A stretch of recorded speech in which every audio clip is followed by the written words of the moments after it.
मोर नमस्कार मु विनीता मिंज सरकारी उच्च विद्यालय किरिंगसिरा आजिर एही वर्चुअल क्लास रे समस्त को स्वागत। तो पिला माने तमे माने पूर्व पाठ रे पढ़िछ मोगल साम्राज्य विषय रे। बाबर प्रथम पानीपथ युद्ध रे विजय लाभ करी दिल्ली और आग्रा अधिकार कले और भारत रे मोगल साम्राज्यर मूलदुआ स्थापन करथिले। आउ एही मोगल साम्राज्यर सर्वश्रेष्ठ राजा थिले अकबर। तो पिला माने आमे आजी एही मोगल साम्राज्यर की परिवर्तन हैला से विषय रे पढ़िबा। माने ए मोगल साम्राज्यर पतन की परि हैला से विषय रे आजी आमे पढ़िबा।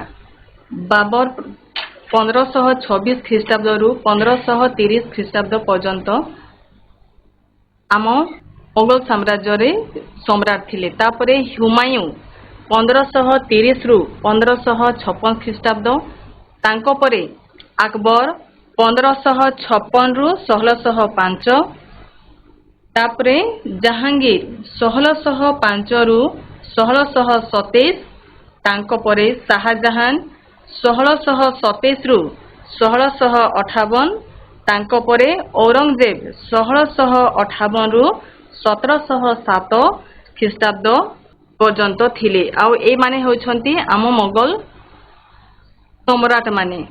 आउ ए मानक भितरु अकबर होछंती सर्वश्रेष्ठ सम्राट। ताहेले मोगल साम्राज्यर पतन परि होइथिला। ए मोगल माने मोगल सम्राट माने भारत को दीर्घ 200 वर्षरु अधिक शासन करी थिले। अकबरଙ୍କର उदार नीति और सुशासन द्वारा मोगल साम्राज्यर भित्ति सुदृढ़ होई पारिथिला। ताहेले अकबरଙ୍କର उदार नीति और तांकर भल शासन, से जने प्रजा मंगलकारी सम्राट थिले, राजा थिले। तांकर ए सुशासन द्वारा मोगल साम्राज्यर भित्ति सुदृढ़ होई पारिथिला। किंतु परवर्ती समय रे औरंगजेब को धर्मांधता और कुशासन मोगल साम्राज्य को दुर्बल और पतनाभिमुखी करी थिला। मोगल साम्राज्य उत्तर रे काबुल ठारू दक्षिण रे कावेरी नदी पर्यंत और पूर्व रे ब्रह्मपुत्र नदी ठारू पश्चिम रे बेलुचिस्तान पर्यंत साम्राज्य विस्तार लाभ करी थिला। ताले मोगल साम्राज्य पतनर विभिन्न कारण विषय रे जानिबा। कोन कोन कारण जगु ए मोगल साम्राज्यर पतन होइथिला। तो गोटे होची केंद्र शक्तिर दुर्बलता, दुर्बल उत्तराधिकारी मानक द्वारा मोगल साम्राज्यर पतन होइथिला। औरंगजेब को परे मोगल साम्राज्य को शासन करिबा पई आवश्यक दक्षता परवर्ती शासक मानकर न थिला। ताले औरंगजेब होछंती मोगल साम्राज्यर शेष सम्राट। से माने सर्वदा भोग विलास रे मज्जी रहिबा फल रे से मानकर नैतिक अधोगति घटिला। अमीर एवं राजा कर्मचारी माने निज निजर स्वार्थ साधन पई मोगल दरबार रे विभिन्न गोष्ठी रे विभक्त होई नाना षड़यंत्र रे लिप्त रहिले। अक्रमे सम्राट माने से मानकर चक्रांतर शिकार हेबा फलरे केंद्र शासनर अधपतन घटिला। तो आखपाख अंचल व्यतीत सुदूर प्रदेश गुड़िकरे केंद्र शक्तिर कौनसी कर्तृत्व रहिला नाही। हेले मुगल दरबार गोष्ठी विवाद केंद्र शक्ति को आहुरी दुर्बल करी देला। ताले यह होची केंद्र शक्तिर दुर्बलता गोटिए कारण। आ गोटिए कारण होची अर्थनैतिक कारण। ए अर्थनैतिक कारण जगु मोगल साम्राज्यर पतन होइथिला। मोगल सम्राट अकबर एक सुचिंतित शासन प्रणाली परिवर्तन करी मोगल साम्राज्यर अर्थनीति को सुदृढ़ करी पारि। ताहेले अकबर जने सुचिंतित तो राजा थिले से प्रजांकर भल पाई से सर्वदा चेष्टा करथिले आ तांकर एई प्रणाली जगु अर्थनीति को माने मोगल साम्राज्यर अर्थनीति को सुदृढ़ करी पारिथिला। मात्र परवर्ती मोगल सम्राट मानक समय रे शासन प्रणाली रे परिवर्तन घटिला और जहांगीर को शासन रे जहान प्रकृत शासन भार ग्रहण करी अर्थनीति प्रति दृष्टि देले नाही। तले जहांगीर समय रे जहांगीर मौज मस्ती रे माती रहिले आ तांकर नूरजहान तांकर से शासन भार को ग्रहण करी अर्थनीति प्रति आ दृष्टि देले नाही। शाहजहान को समय रे मध्य अनेक राजप्रासाद जेमिति आग्रार ताजमहल लालकिला एमिति अनेक सौध निर्माण होइथिबारु बहुत अर्थ खर्च होइथिला। तेणु तांको राजत्व काल रे बहु राजस्व शतकड़ा 50 भाग को वृद्धि पाइथिला। एतत् व्यतीत मोगल सम्राट माने शत्रु कबलरू निज देश को रक्षा करिबा पई क्रमागत युद्ध करिबा फलरे राजकोष शून्य होइगला और अर्थ अभावरू व्यवसाय वाणिज्य मध्य क्षतिग्रस्त होइथिला। निश्चित भावरे अर्थ अभावरू व्यवसाय वाणिज्य रे क्षतिग्रस्त हेबो तेणुकरी यह भी हेइथिला। यह छड़ा दुर्भिक्ष हेबा फलरे देशर अर्थनीति विपर्जय अवस्था रे पहुंची गला आ तांकर राजकोष शून्य हो गला आ एही परि भावरे अर्थनैतिक कारण जगु ए मोगल साम्राज्यर पतन होइथिला। तापर अन्य कारण होछि धर्मगत कारण। ए धर्मगत कारण जगु भी मोगल साम्राज्यर पतन होइथिला।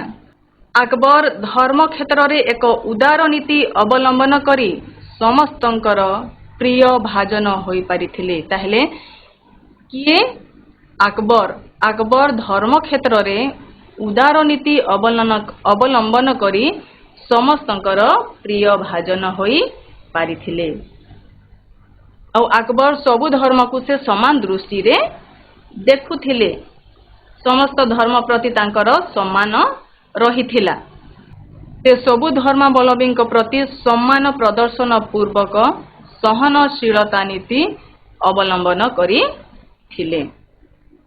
और हिंदू मानक उपरु से जिजिया और तीर्थयात्री कर उठाई देइथिले। तले हिंदू मानक उपरु जिजिया और तीर्थयात्री कर किए अकबर उठाई देइथिले और से हिंदू मानकु उच्च पद बीरे नियुक्ति देवा सह हिंदू रमणी मानकु विवाह करिथिले जहाकी मोगल साम्राज्य को सुदृढ़ करी पारिथिला। ताहले अकबर कौन करथिले हिंदू मानक ऊपर जो जिजिया कर तीर्थयात्री कर थिला से एटा उठाई देथिले और हिंदू मानकु उच्च पदवी रे नियुक्ति देथिले और ए सबु कारण जगु ए मोगल साम्राज्य को सुदृढ़ करी पारिथिला। किंतु औरंगजेब हिंदू विद्वेष नीति मोगल साम्राज्यर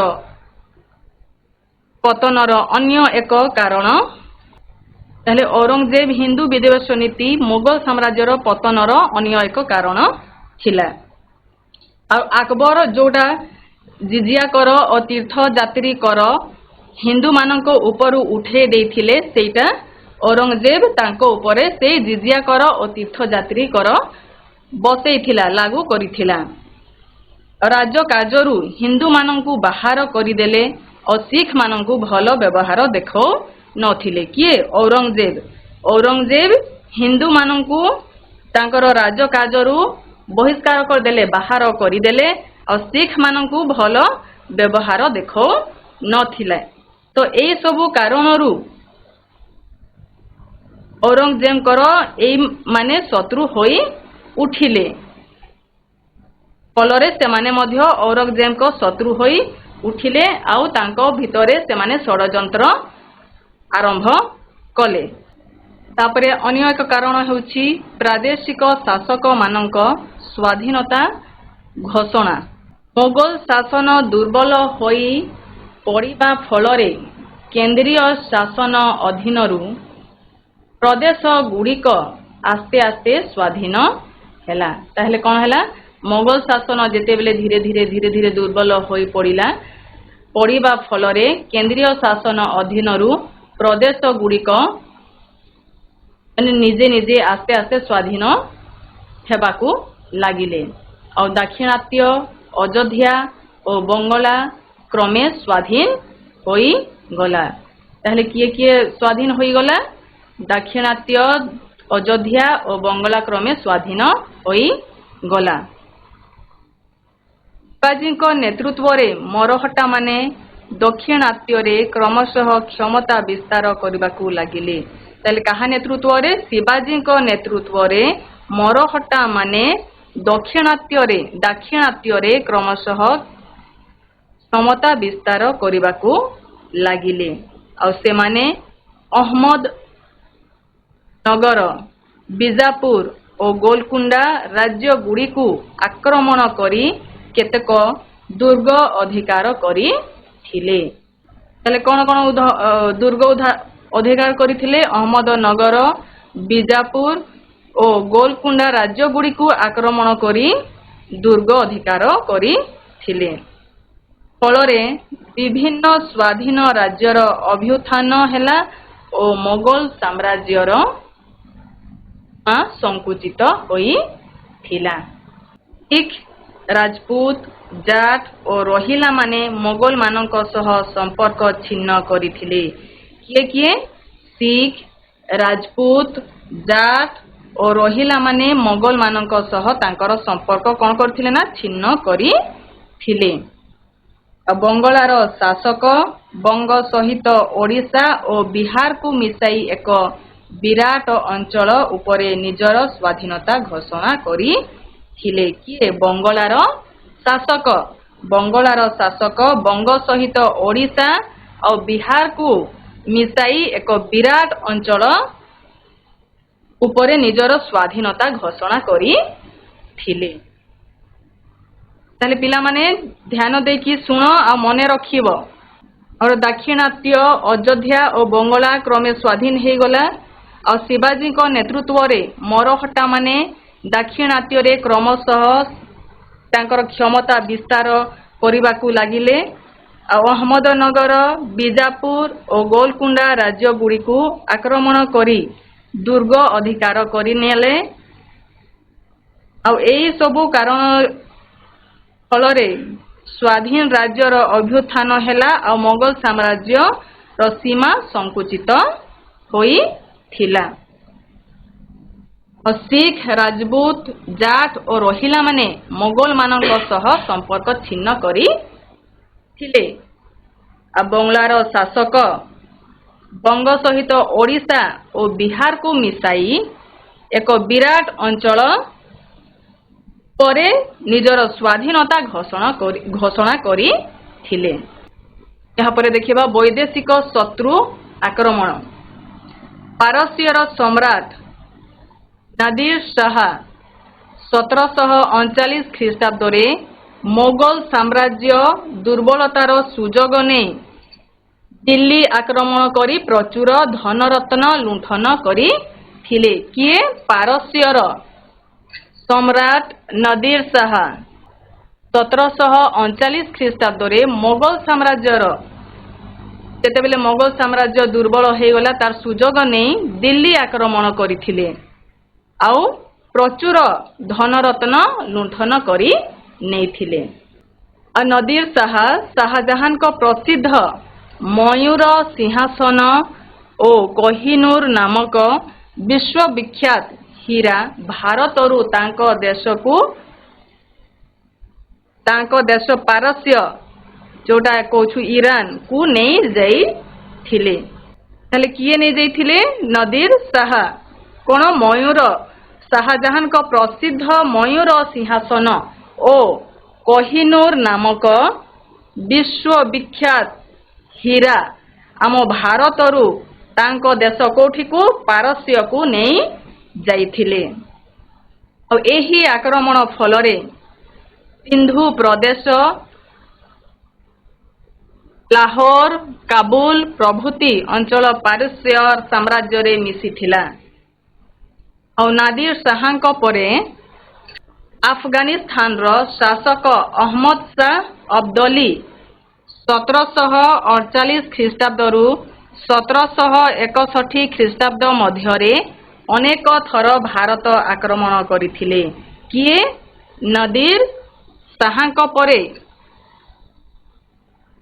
अफगानिस्तान शासक अहमद शाह अब्दाली 1748 रु 48 ख्रीष्टाब्द रु 1761 ख्रीष्टाब्द मध्यरे अनेक थर भारत को आक्रमण करथिले।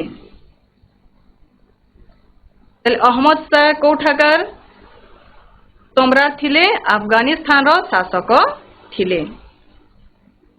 और 1761 ख्रीष्टाब्द रे अहमद शाह अब्दाली तृतीय पानीपथ युद्ध रे मरहट्टा मानंकु परास्त करथिले। ताहेले 1761 ख्रीष्टाब्द रे किए? अहमद शाह अब्दाली तृतीय पानीपथ युद्ध रे मरहट्टा मानंकु परास्त करथिले। और यूरोपीय बणिक माने मध्य मोगल साम्राज्यर दुरवस्थार सुजोग नेइथिले। और पोर्तुगीज मानक उपरे ओलंदाज, डीनामार, इंग्रेज, फरासी माने निज निजर वाणिज्य कंपानी सह भारत को आसीथिले। किए? ओलंदाज, डीनामार, इंग्रेज और फरासी माने तांकर वाणिज्य कंपानी सह भारत को आसीथिले। और से मानक मध्यरु इंग्रेज, फरासी, ईस्ट इंडिया कंपानी अधिक शक्तिशाली होई उठिथिला। से मानक मध्यरु कहिले काहाक मध्यरु? पोर्तुगीज, ओलंदाज, डीनामार, इंग्रेज और फरासी ए मानक मध्यरु इंग्रेज और फरासी ईस्ट इंडिया कंपानी अधिक शक्तिशाली होई उठिथिला। और शेषरे अष्टादश शताब्दीर द्वितीय अध्याय इंग्रेज माने अधिक शक्तिशाली होई भारत रे राज्य विस्तार करथिले। आउ यहा फलरे कोन होइथिला? मोगल साम्राज्यर पतन होइथिला। ताले केतेरे?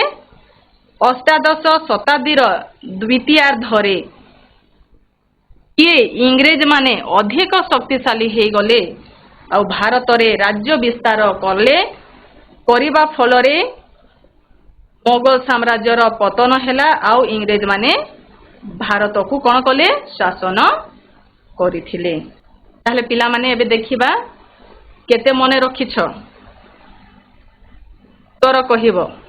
समस्त प्रश्नर उत्तर गोटिए वाक्य दियो।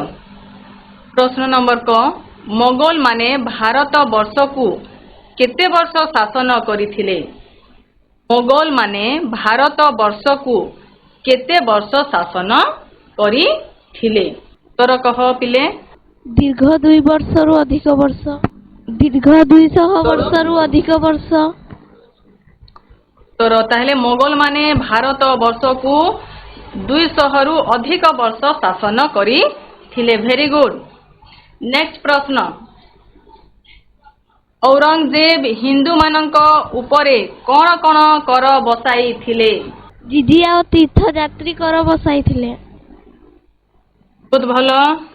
औरंगजेब हिंदू मानकर उपरे जिजिया कर और तीर्थ यात्री कर बसाई थिले। Very good. नेक्स्ट प्रश्न, प्रश्न नंबर ग नादिर शाह किए थिले? नादिर शाह किए थिले? नादिर शाह पारस्यर सम्राट थिले। नादिर शाह पारस्यर सम्राट थिले। Very good. नादिर शाह पारस्यर सम्राट थिले। 6 नंबर, नादिर शाह केते ख्रीष्टाब्द रे भारत आक्रमण करिथिले? नादिर शाह 1739 ख्रीष्टाब्द रे भारत आक्रमण करथिले। Very good. नादिर शाह 1739 ख्रीष्टाब्द रे भारत आक्रमण करिथिले। बहुत भलो। नेक्स्ट प्रश्न देखिबा। 9 नंबर, मोगल साम्राज्यर पतन केबे घटिला? ମୋଗଲ ସାମ୍ରାଜ୍ୟର ପତନ କେବେ ଘଟିଲା? ମୋଗଲ ସାମ୍ରାଜ୍ୟର ପତନ ଅଷ୍ଟାଦଶ ଶତାବ୍ଦୀର ଦ୍ୱିତୀୟାର୍ଦ୍ଧରେ ଘଟିଲା। Very good. ଅଷ୍ଟାଦଶ ଶତାବ୍ଦୀର ଦ୍ୱିତୀୟ ଭାଗରେ ମୋଗଲ ସାମ୍ରାଜ୍ୟର ପତନ ଘଟିଥିଲା। 6 ନମ୍ବର କାହା ନେତୃତ୍ୱରେ ମରହଟ୍ଟାମାନେ ଦାକ୍ଷିଣାତ୍ୟରେ କ୍ଷମତା ବିସ୍ତାର କରିଥିଲେ? କାହା ନେତୃତ୍ୱରେ ମରହଟ୍ଟାମାନେ ଦାକ୍ଷିଣାତ୍ୟରେ କ୍ଷମତା ବିସ୍ତାର କରିଥିଲେ? ଶିବାଜୀଙ୍କ ନେତୃତ୍ୱରେ ମରହଟ୍ଟାମାନେ ଦକ୍ଷିଣାତ୍ୟରେ କ୍ଷମତା ବିସ୍ତାର କରିଥିଲେ। ଶିବାଜୀଙ୍କ ନେତୃତ୍ୱରେ ମରହଟ୍ଟାମାନେ ଦାକ୍ଷିଣାତ୍ୟରେ କ୍ଷମତା ବିସ୍ତାର କରିଥିଲେ। 6 ନମ୍ବର ମୟୂର ସିଂହାସନ କିଏ ନିର୍ମାଣ କରିଥିଲେ? ଶାହାଜାହାନ ନିର୍ମାଣ କରିଥିଲେ। ମୟୂର ସିଂହାସନ ଶାହାଜାହାନ ନିର୍ମାଣ କରିଥିଲେ। ମାନେ ମୋଗଲ ସମ୍ରାଟ ଶାହାଜାହାନ ମୟୂର ସିଂହାସନ ନିର୍ମାଣ କରିଥିଲେ। ତୃତୀୟ ପାନିପଥ ଯୁଦ୍ଧ କେବେ ହୋଇଥିଲା? 1761 ମସିହା ଖ୍ରୀଷ୍ଟାବ୍ଦରେ 1761 ଖ୍ରୀଷ୍ଟାବ୍ଦରେ। ତୃତୀୟ ପାନିପଥ ଯୁଦ୍ଧ 1761 ଖ୍ରୀଷ୍ଟାବ୍ଦରେ ହୋଇଥିଲା। ଗୁଡ୍। ନେକ୍ସଟ ପ୍ରଶ୍ନକୁ ଯିବା। ତୃତୀୟ ପାନିପଥ ଯୁଦ୍ଧ କାହା କାହା ମଧ୍ୟରେ ହୋଇଥିଲା? ତୃତୀୟ ପାନିପଥ ଯୁଦ୍ଧ ଅହମଦ ଶାହ ଅବ୍ଦାଲୀ ଓ ମରହଟ୍ଟାମାନଙ୍କ ମଧ୍ୟରେ ହୋଇଥିଲା। ତୃତୀୟ ପାନିପଥ ଯୁଦ୍ଧ ଅହମଦ ଶାହ ଅବ୍ଦାଲୀ ଓ ମରହଟ୍ଟାମାନଙ୍କ ମଧ୍ୟରେ ହୋଇଥିଲା। କେଉଁ ମୋଗଲ ସମ୍ରାଟଙ୍କ ରାଜତ୍ୱ କାଳରେ ରାଜସ୍ୱ 50% ବୃଦ୍ଧି ପାଇଥିଲା?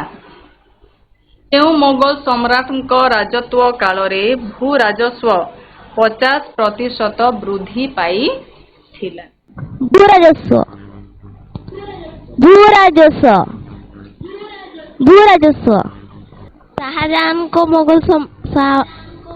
ଶାହାଜାହାନ ମୋଗଲ ସମ୍ରାଟଙ୍କ ରାଜତ୍ୱ କାଳରେ ଭୂ ରାଜସ୍ୱ 50% ବୃଦ୍ଧି। ବାକ୍ୟରେ କହ। ଉତ୍ତରଟି ଆଉ ଥରେ କହ। ମୋଗଲ ସମ୍ରାଟ ଶାହାଜାହାନଙ୍କ ରାଜତ୍ୱ କାଳରେ ଭୂ ରାଜସ୍ୱ 50% ବୃଦ୍ଧି ପାଇ।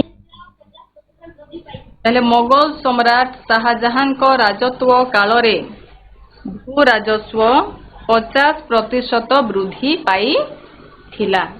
2 ନମ୍ବର ପ୍ରଶ୍ନ ନମ୍ବର 2 ବନ୍ଧନୀ ମଧ୍ୟରୁ ଉପଯୁକ୍ତ ଶବ୍ଦ ବାଛି ପ୍ରଶ୍ନ ଗୁଡ଼ିକର ଉତ୍ତର ଦିଅ। ତାହେଲେ ବନ୍ଧନୀରେ ଉତ୍ତର ଦିଆହେଇଛି ଆଉ ଏଇଠୁ ଠିକ ଉତ୍ତରଟା ବାଛି କହିବ। କ ନମ୍ବର କାହାର ଧର୍ମନୀତି ମୋଗଲ ସାମ୍ରାଜ୍ୟର ପତନ ପାଇଁ ଦାୟୀ ଥିଲେ? କାହାର ଧର୍ମନୀତି ମୋଗଲ ଔରଙ୍ଗଜେବ।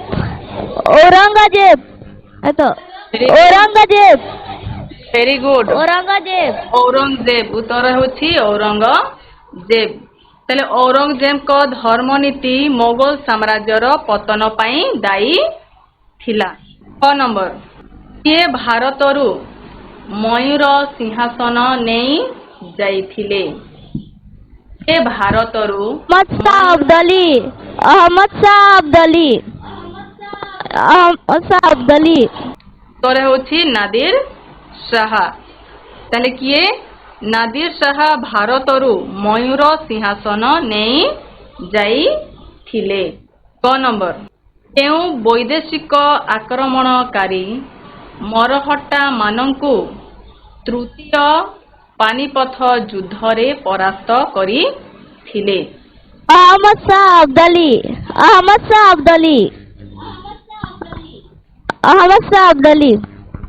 ଉତ୍ତର ଅହମଦ ଶାହ ଅବ୍ଦାଲୀ। ତାହେଲେ ଅହମଦ ଶାହ ଅବ୍ଦାଲୀ ବୈଦେଶିକ ଆକ୍ରମଣକାରୀ ଅହମଦ ଶାହ ଅବ୍ଦାଲୀ ମରହଟ୍ଟା ମାନଙ୍କୁ ତୃତୀୟ ପାନିପଥ ଯୁଦ୍ଧରେ ପରାସ୍ତ କରିଥିଲେ। Very good. 6 ନମ୍ବର କେଉଁ ଖ୍ରୀଷ୍ଟାବ୍ଦରେ ନାଦିର ଶାହା ଭାରତ ଆକ୍ରମଣ କରିଥିଲେ? କେଉଁ ଖ୍ରୀଷ୍ଟାବ୍ଦରେ ନାଦିର ଶାହା? 1739। 1739 ଖ୍ରୀଷ୍ଟାବ୍ଦରେ ନାଦିର ଶାହା ଭାରତ ଆକ୍ରମଣ କରି 9 ନମ୍ବର କୋହିନୂର ହୀରା ଭାରତରୁ କେଉଁଠାକୁ ଅପହୃତ ହୋଇଥିଲା? କାବୁଲ କାବୁଲ ଆମେ କହିଥିଲି ତ। ଚେଷ୍ଟା କର କ'ଣ ହେବ? ଆଫଗାନିସ୍ତାନ। ଉତ୍ତରଟି ହେଉଛି ପାରସ୍ୟ। ତାହେଲେ କୋହିନୂର ହୀରା ଭାରତରୁ ପାରସ୍ୟକୁ ଅପହୃତ ହୋଇ, ତାହେଲେ ଯାହା ଉତ୍ତର କହିଲ ସବୁ ମନେ ରଖିବ ପିଲେ। ତାହେଲେ ତୁମ ପାଇଁ ଗୃହ କାର୍ଯ୍ୟ ଅଛି। ମୋଗଲ ସାମ୍ରାଜ୍ୟର ପତନର ବିଭିନ୍ନ କାରଣ ଗୁଡ଼ିକ ବର୍ଣ୍ଣନା କରିବ। ତମର ନୋଟରେ, ତମର ଇତିହାସ ନୋଟରେ ଲେଖିବ ଆଉ ତମର ଇତିହାସ ଟିଚରଙ୍କୁ ଦେଖେଇବ। ଧନ୍ୟବାଦ।